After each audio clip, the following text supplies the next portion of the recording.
On today's episode of Cooking with a T-Rex Chef, we're not focusing on food. Today, we're focusing on booze. Stay tuned.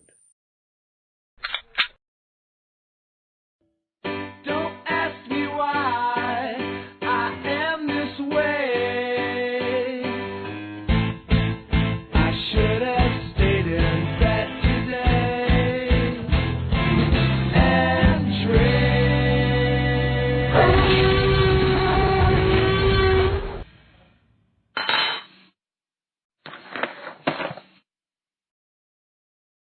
Okay, Andy, you're rolling. Hi everyone, my name is Andy and I'm the T-Rex Chef. And welcome to my living room. This is a special edition. It's the continuation of our lockdown COVID series that we are doing right now. And I'm in my living room today because we thought it would be a nice break for us to focus on something that goes really well with food, and that's booze. To help me with that and to help you with that, I have with me my friend Nick Dean. Nick, thank you very much for being here. Thank you for having me, Andy. Yeah, Welcome. I love your setup down there, Yes. man. This is my my little corner of my basement, my at-home bar. Yeah, it's come in handy for all my quarantine cocktails. So, Nick, you work at Forte, the restaurant in Jamestown, New York. Give us a brief summary of what you do there and how long you've been there. Sure. I started in 2007 as a part-time bartender. I worked 2 nights a week, and in 2010 came on full-time as management and sort of the bar manager, doing a lot of beer ordering and cocktail research and education for the staff. So I'd say in the last 10 years, we've really come into our own identity as a place for really cool, current, and classic craft cocktails. And so it's crazy to say, but yeah, it's 2020 now. I started in 2007 and I've been full-time since 2010. So it's been a long stretch of time at Forte. So, what are you going to be creating for us tonight as far as some adult beverages, quarantine cocktails, if you will? Can we get a cheers first? A cheers. Oh. Yeah. Social. There you go. Yum. I'm starting with water because shortly here I'll have a few cocktails to imbibe for myself here at my at-home bar. But to begin, I stopped up to the Southern Tier Distilling Company today, and Nate Arnone from the Southern Tier Distilling Company gave me a little bit of their corn whiskey, their unaged, clear corn whiskey, which I figured I'd make into sort of a sweet but boozy apple cocktail. So I've got some of their corn whiskey. I'm going to put in about an ounce and a quarter, free pour, because we're in lockdown. I'm not going to measure anything. It's just for myself here. But to go with that corn whiskey, I made a caramel apple tea simple syrup today to sweeten it up a little. So simple syrup's just equal parts sugar and water. What I did for this syrup is instead of using just plain water, I made a batch of tea, caramel apple tea, mixed it in with the sugar while it was hot. So I'm going to put in about 3/4 of an ounce of a little ice. Nick, who's your bar back tonight? I'm set up, tear down. I gotta mop the floor when I get done. I'm doing it all. So, Very nice. I like it. I'm gonna sun your glass. Very nice. Everybody's represented. I'm enjoying an IPA from Southern Tier right now. So we've got their distillery and their brewery being represented tonight. Yeah. So and we've got the new combo, the new part of the hat trick, the triumvirate, the Southern Tier Brewing Company, the distillery, and now they've got their craft cider works. So to top off, very nice. Yeah, what I'm gonna do, we've got that corn whiskey, we've got that caramel apple tea simple syrup that I made. We're gonna use some shake and strain. I'm gonna add some fresh ice to the glass. So this is a very straightforward recipe. I mean, not many ingredients in it, so I like that.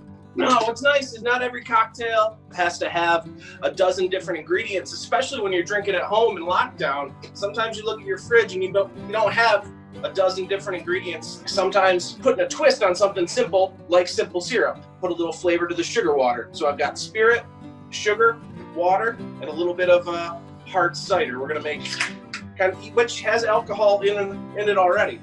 We're gonna make We're in a lockdown, Nick. It's okay. It's okay. It is indeed. I'm at home. I'm at the bar, but I'm already at home as well. And to finish that off, as a garnish, I've got an apple wedge that I studded with whole cloves. So we've got the Southern Tier corn whiskey cocktail with the homemade caramel apple tea simple syrup, topped off with just the right amount of Southern Tier. Now I chose the unfiltered, the hazy, the dry cider because I'm adding that little bit of sugar to it. And we're gonna taste that moonshine.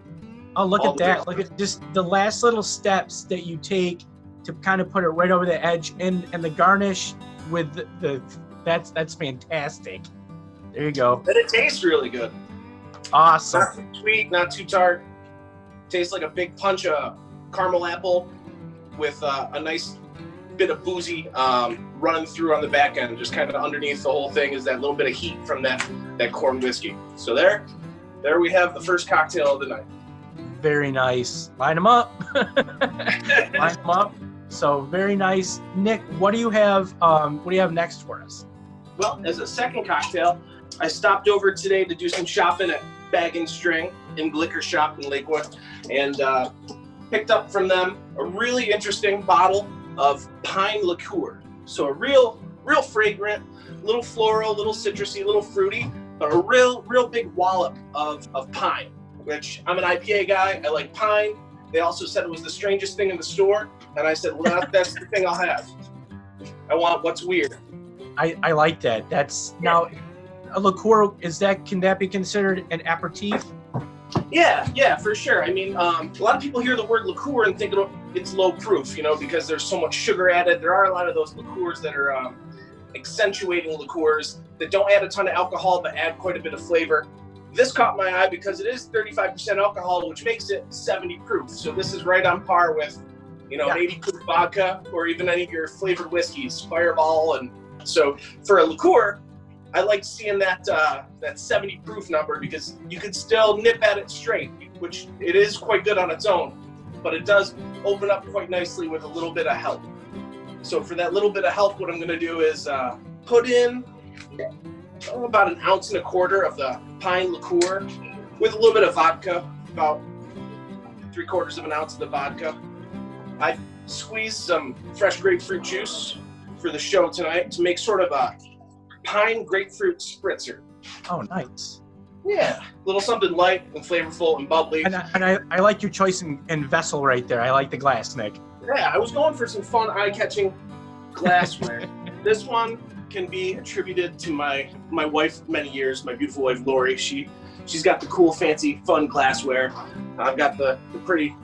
I'm a sucker for brands. So if you see a branded glass in the house, it's probably because I went to a restaurant locally and bought it. So, second cocktail of the night. What I was going for was sort of a twist because obviously the other cocktail has corn whiskey and it had, caramel apple tea simple syrup and a lot of things that might not jump out to your straightforward drinker who maybe hasn't been adventurous in the past. We get a lot of folks that come in and they want to hear about all the cool things we can do, but sometimes you just want to dip your toe in the water. You don't want to venture outside of your vodka cranberry, or in this case, vodka soda. So what I was going up for here, even though it's got this strong, aromatic, citrusy, floral pine liqueur, this is essentially going to be a ramped up vodka soda of sorts. Oh, that's you're talking my drink right now. I thought so. I thought that'd be, there it is. I'm low frills when it comes to cocktails, but every once in a great while, you've made something for me, and it's always hit the mark. So I'm very interested in what you're making right now. So we've got a little bit of vodka for a base spirit, even though my liqueur has pretty hefty little potency in and of itself. Give it a little shake. I could strain it over fresh ice, but I want to get all that froth from that shaken, fresh squeezed grapefruit juice. Just a little bit more ice. Again, really 3 ingredients here: vodka, liqueur, grapefruit juice. But to finish it off as a 4th ingredient, a flavored soda water. One I keep around at home is this Wegmans Blackberry Tangerine, and I thought that would go quite nicely with the pine and the grapefruit. And here we have a very fancy aromatic strange Bag and String bought pine grapefruit vodka soda of sorts. That is grapefruit, you said? Yeah, a little grapefruit juice, a little grapefruit garnish. Very nice. Pairing it up with that, I like that. Yeah, Bag and Strings is a nice place. Lakewood, New York. Very good. Great place. Owner is great. Always love to go and talk with him. When I worked at the Scallion Bistro, I used to go there all the time just to talk. My side is food. Sure. I always like talking about food with booze. So with Sure. something like this, like, what do you think would pair well with something along that line? For sure. Something to pair. Well, we can even jump back because that caramel apple tea, simple syrup cocktail with the corn whiskey and that Southern Tier cider to top that first drink we did. I mean, that's going to go well with all sorts of appetizers, canapes, chicken salad, little crackers, or just something salty to balance out that sweet. Whereas with this cocktail, real big burst of fresh citrus. I mean, this is going to go well with not your first course, but your salad course. I mean, I'm not a creamy salad dressing guy. I'm a vinaigrette guy. I love raspberry. Okay, I got it. So when I taste this, especially with that pine, there's herbal, there's floral, and in my mind, we're going through some courses here. That first one would maybe be that snack hour appetizers, whether you're doing bacon wrapped scallops or something. Pork goes well with the apple for that first cocktail, and then you're sitting down and you're starting to coast into your salad mode. I think that would be a nice. And any time is a good time for a cocktail. So even though these would go well at any point during the meal. So, but just a couple of ideas there for those two cocktails. And I do have to say, backing it up, because I got the herbal pine liqueur at Bag and String today. They're really knocking it out of the park, Sam. They're at Bag and String with this COVID-19 quarantine lockdown, his delivery service they're doing, curbside pickup, call in your order to the store. It was Sam does a great job, and it's amazing to see the adaptation that has transformed. Can you give just a little bit of insight of what Forte has had to do to transform or adapt to what's been going on? Yeah, for sure. I know at first restaurants had to scale back their capacity. So the first night we could seat 75% of our normal capacity, and then 50%. We were taking out tables and bar stools, and really starting to see some people call in to ask about to-goes and that sort of stuff. But when the state did declare that we were going to shut down everything except essential services, they were kind enough to allow restaurants to remain open for pickup, takeout, and delivery only. So under the leadership of Peggy, everyone knows Forte Peggy, she turned on a dime and transitioned what is a nice, quirky, large menu of, we like to call it New American. It's not strictly high-end, traditional, fancy dining. It's eclectic, quality, fun food filtered through worldly flavors, but still plated like an American plate of food should be plated, pretty plentiful. But Absolutely, yeah. we transitioned our waitresses from in-house tableside service to being delivery drivers. We ran that for 2 weeks until the realness of the situation start to set in. We're going to slow down and take a break here because in the spring around Easter we always take a 2-week break. So we had a break scheduled, and it went from being a 2-week break to now a 5-6 week break. But I think everybody keeps talking about a return to normal, and I think we're excited for that possibility of change. We've changed throughout the years. We always change our menu twice a year: spring, summer, fall, winter. We're ready to take the bull by the horns and just keep dealing with whatever challenges are presented to us, partially because I think we're all gluttons for punishment like that. We like to really take on challenges. Going back to the cocktails too has become one of the things that Peggy and Brianna and myself are known for. We have a cocktail menu, but I'd say most of the cocktails that are ordered aren't off the cocktail menu so much as they are people coming in and sitting down in our house at our table and asking for a Peggy created cocktail or a Brianna created cocktail or a Nick Dean created cocktail, something invented on the fly, or just sort of put together based off of what they're eating or how they're feeling, what sort of mood they're in. And we get off on that. And I can say that all of these cocktails came together today, just several hours ago. I know Andy was messaging me asking, what are the cocktails going to be tonight? I said, I don't know. I got to go look in the liquor cabinet and see what I'm working with. I know what the hard work that you guys do at Forte, and you guys you will be back, and it will be different, Nick. And we all, I think, some of us know that, and we're all trying to do what we can. So we're looking forward to it. We're looking forward to being able to be at the restaurant where you're behind the bar slinging drinks, and you have one more for us, correct? Is that there's? Oh yeah, for sure. Another little cocktail to finish out the night here. Something more closer to what I myself drink. I'm a whiskey drinker.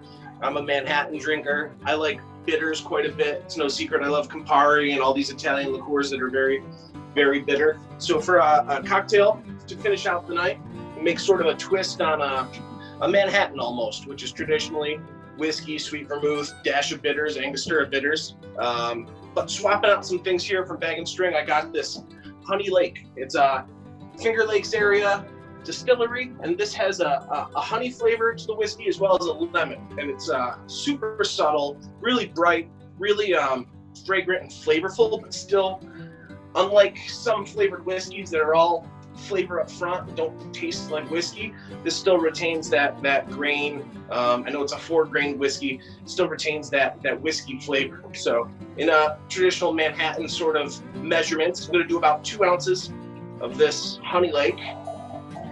And instead of sweet vermouth, I'm going to go the opposite way. I'm going to use a Campari, but it's a special release bourbon barrel aged Campari cask tails. And this will be in place of the sweet vermouth. I'm going to do about 1 ounce of that. So 2 ounce whiskey, 1 ounce Campari. And because I like things quite bitter, I'm going to put in a little bit of orange bitters. So doubling up on the bitters there. And this drink, I would probably drink it out of a rocks glass, but for show, I'm going to throw it in a stem glass. Use a coupe glass or any cocktail glass, but I had the martini handy. Give it a little stir in the Forte glass. 114 East 3rd Street, downtown Jamestown. Right next to the Reglan A. That's true. There are landlords. It's very nice to have. What a neat location you have too, my friend. I mean, wow. We're dinner Tuesday through Saturday, 5 to 9, but we're also karaoke Thursday nights. Yep. Dance parties for holidays. It's so funny to have different folks reach out to me, certain people that say, I miss my Forte. And for them, Forte is the, once a week dinner with their spouse.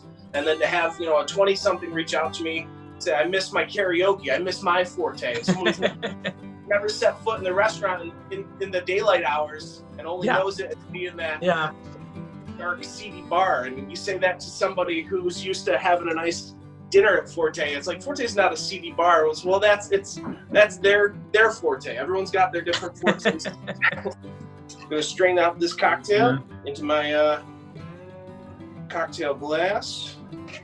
Sort of a simple twist on a classic Manhattan.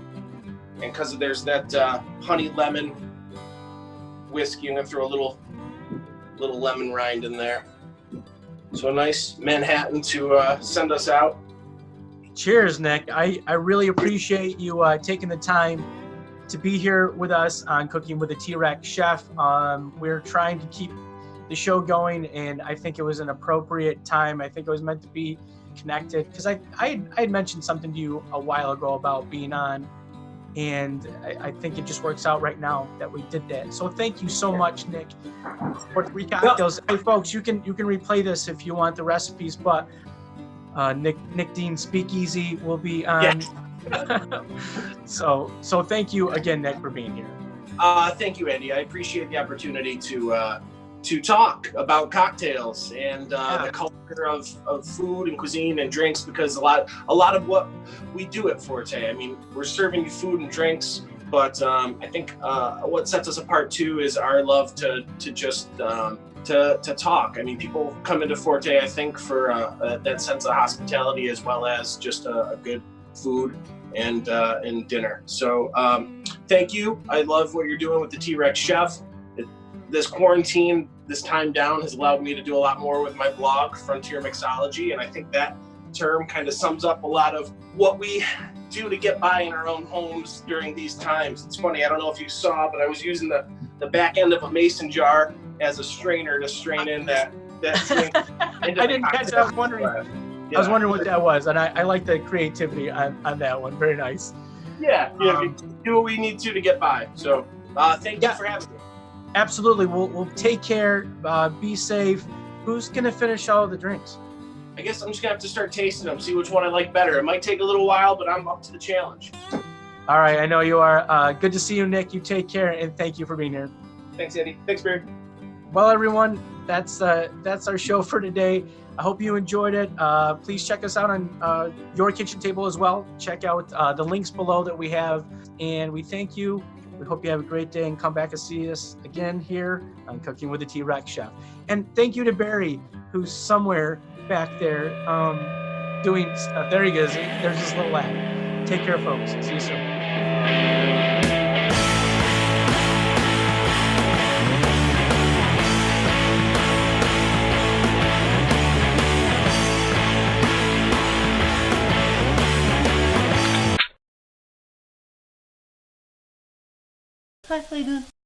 Great bathroom tissue. What? When I first started watching Cooking with the T-Rex Chef on Facebook, it was so good that I told 2 friends about it. And they told 2 friends, and so on, and so on, and so on.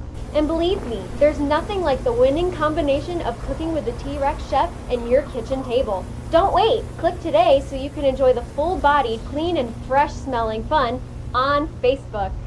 Try it! And you'll tell your friends, and they'll tell their friends, and so on, and so on, and so on. Be sure to watch the original Cooking with the T-Rex Chef, and then join us on Your Kitchen Table, a recipe and culinary discussion platform for foodies on Facebook. And color! The Collingwood Hotel.